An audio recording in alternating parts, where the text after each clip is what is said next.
Welcome to the Ask Jeff YouTube channel. Here's today's question. Why are other books included in the Roman Catholic Bible? Examples include Ecclesiasticus and Tobit. Well, whoever submitted the question, there's actually a total of 13 of these books. It includes 1st and 2nd Maccabees, and at least my favorite title, Bel and the Dragon. And yes, I'm one of those who's actually read through what we formally call the apocrypha. And so we have to ask the question, what is it? And then to answer the question as presented, why would they contain it?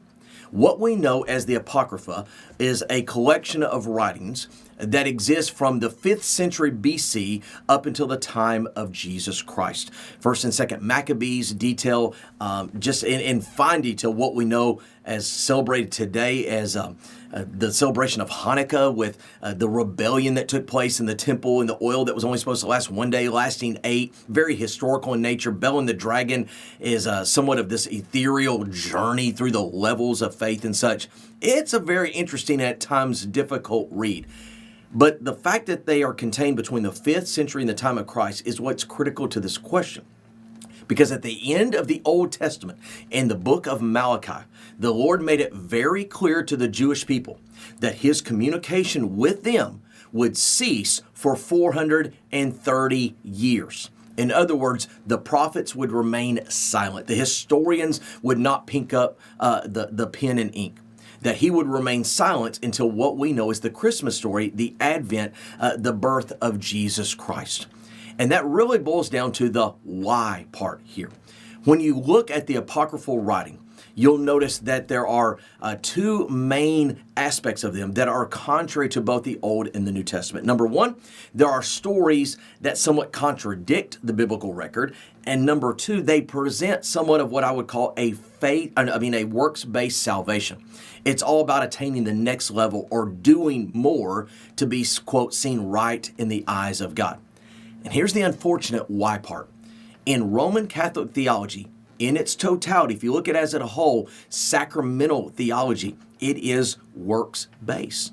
So the reason that they would include it is that they desire to promote a works-based system, so obviously you place it in there. The problem is God said he's going to be silent, so we don't recognize that, at least from the, quote, Protestant perspective, as authorized a canonical scripture. I don't look at it as scripture, and I don't think you should as well, because the Lord said I'm not going to do anything for 430 years. Now, some people argue and say, well, 400 years ago when the old King James Bible was put together, the Apocrypha was included. In fact, it was included all the way up until almost the 1900s in many editions of Bibles around the world. Here's the difference. In a Roman Catholic Bible, they place the Apocrypha between the Old and the New Testament.